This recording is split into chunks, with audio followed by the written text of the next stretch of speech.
Hi, I'm Teri. Welcome back to Teri's Homestyle Cooking. Today, as you see me with my elbows knee deep or elbow deep in a bowl, we're going to do some ginger chicken. Yes, we are, and you see me cutting it up because, of course, if you've done any kind of cooking and cutting up of raw chicken, you know that it's so much easier to cut it up with scissors than it is a knife. It just kind of works much easier on the hands. So, we're doing ginger chicken.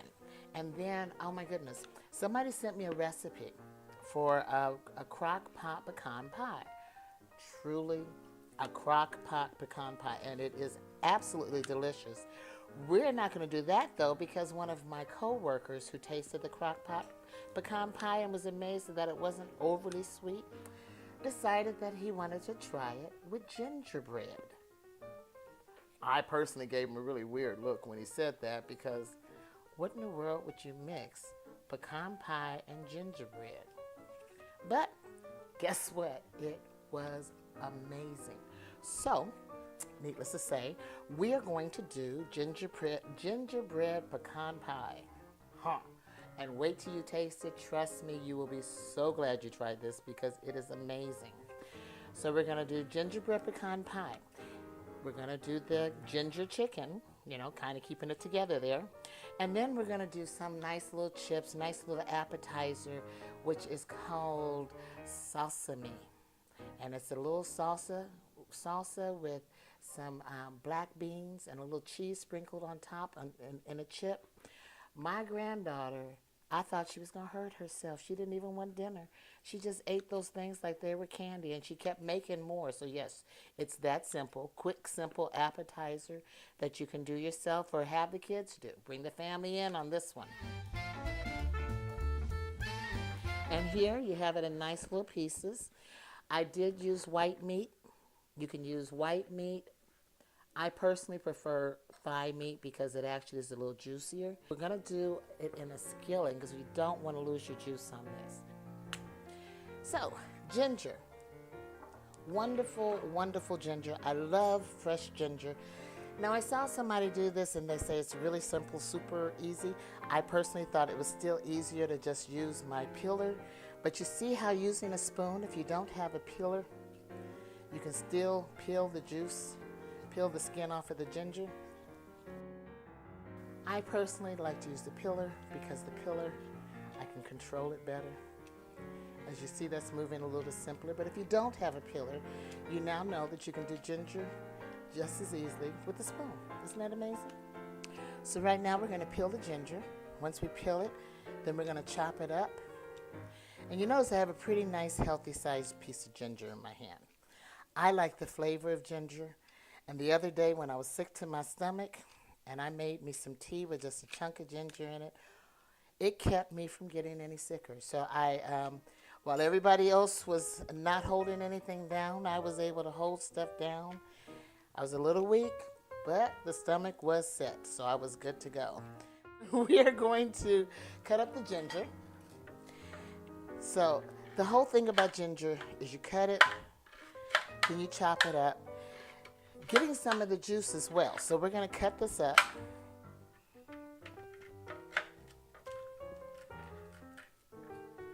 And then I'm taking this wonderful handy dandy thing I have here, because no, ginger is not tender. It is not tender and pliable. It kind of makes you work for it. All I say is watch your fingers while you're doing this. That's chopped up good enough. We're going to throw it in here, into the bowl, and then we're going to start adding a bunch of stuff in here. I am also squeezing the ginger because by squeezing it, I'm squeezing some of the natural juices out of it, which is where all the potency is. So I'm going to take this, throw it all in there, and now we're going to have fun and add the rest of the goodies that go in here. So we have sake. Yes, for my recipe, we're using sake.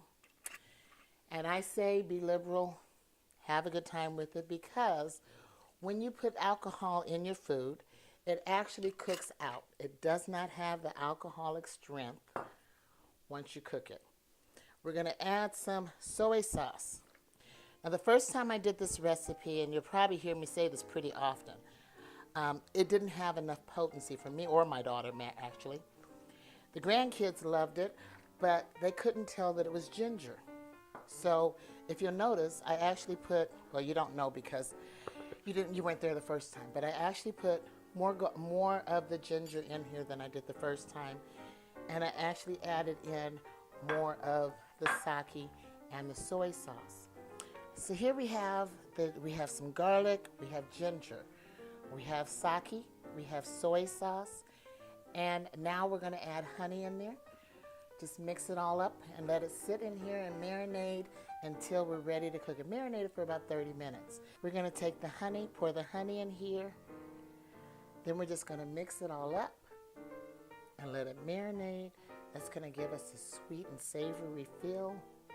Delicious, delicious, delicious. And here we have everything mixed up.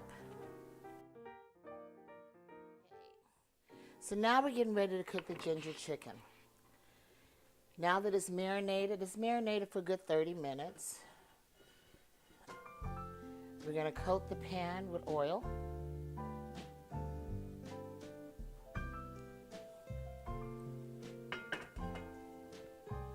And we're now going to cook it up. You want to cook it in batches. You want to make sure that everything gets cooked, and you're going to use the marinade as well.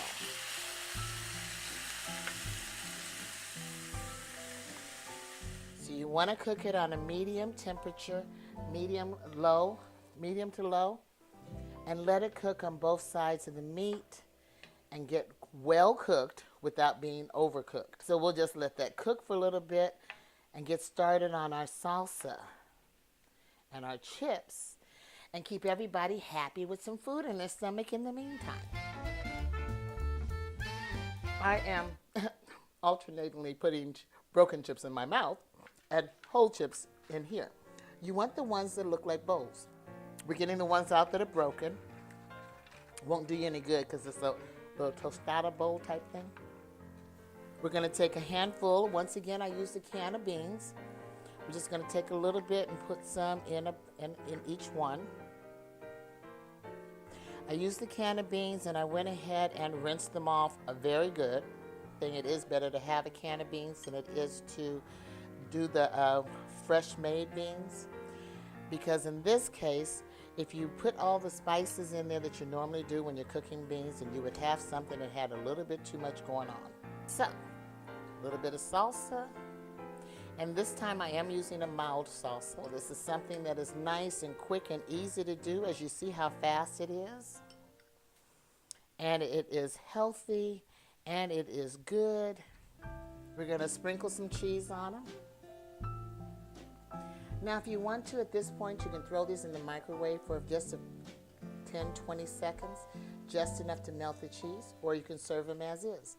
They're nice and pretty and festive and delicious.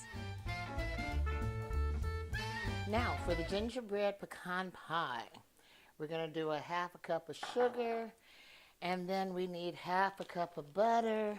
And yes, I buy butter in bulk because I cook and I use a lot of butter.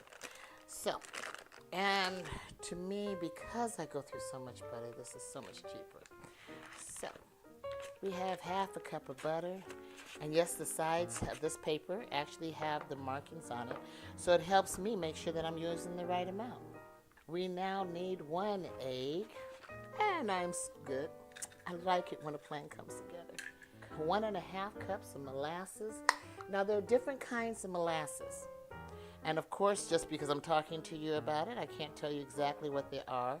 But you need to take a look and see, because this is one of the unsulfured. Unsulfured molasses is one of the sweeter forms of molasses.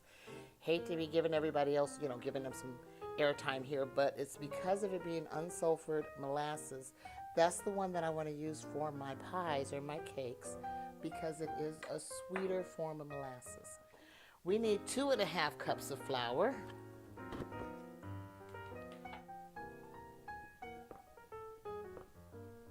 And then we need some baking soda,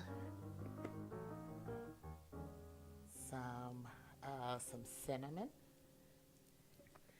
And we need some cloves, nutmeg.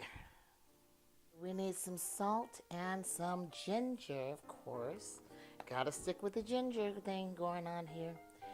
Now, when I made this recipe, and I'm gonna go back over and put more spices in all of these because I thought, okay, I know I shouldn't tell you guys this consistently, but even when I saw the recipe for the pecan, because I read the reviews. Pay attention to the reviews when you try a new recipe, because those reviews would tell you what other people thought about it. And everybody, when they saw the review for this, thought that there wasn't enough of the oomph from the savory spices. So everybody added more savory spices in theirs. So if you're looking at the reviews and it says add more savory spices, then of course when you make your own, add more savory spices. Now we only need a cup of hot water for this, but now we're going to do the pecan pie portion, and we're going to mix all this all together. So we're going to add that pecan pie part on top of this later on and kind of whoosh it around in there so that you have it just kind of like a marble cake. So let's add this warm hot water. Warm hot water, love it. Hot water.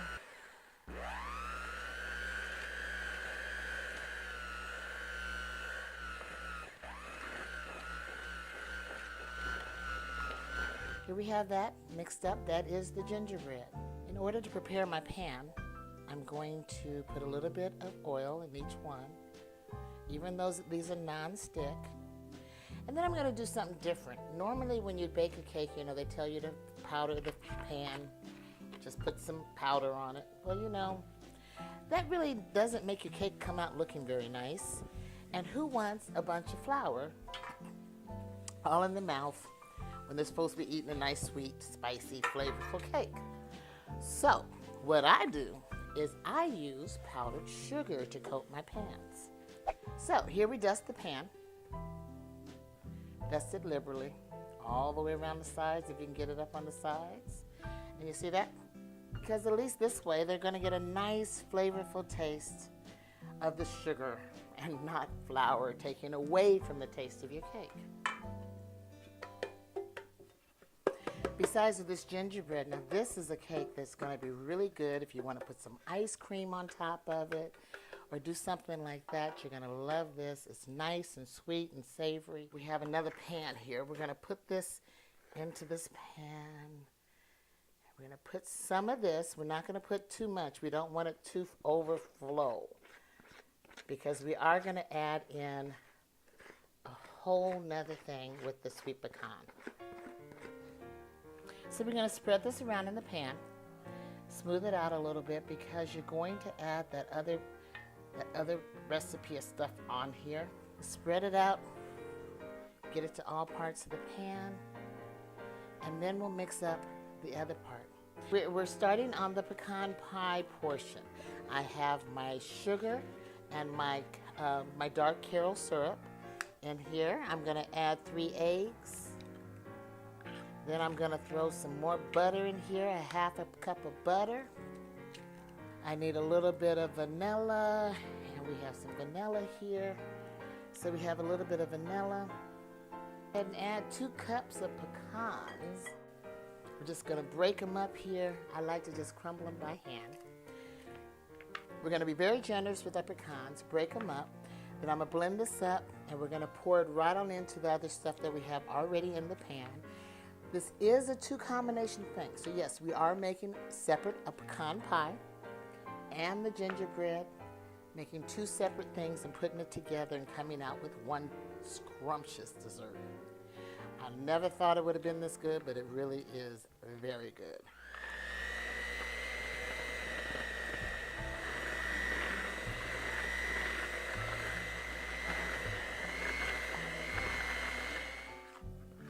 Give this one little final swipe with the spoon instead of with the mixer, and then we'll just add it in.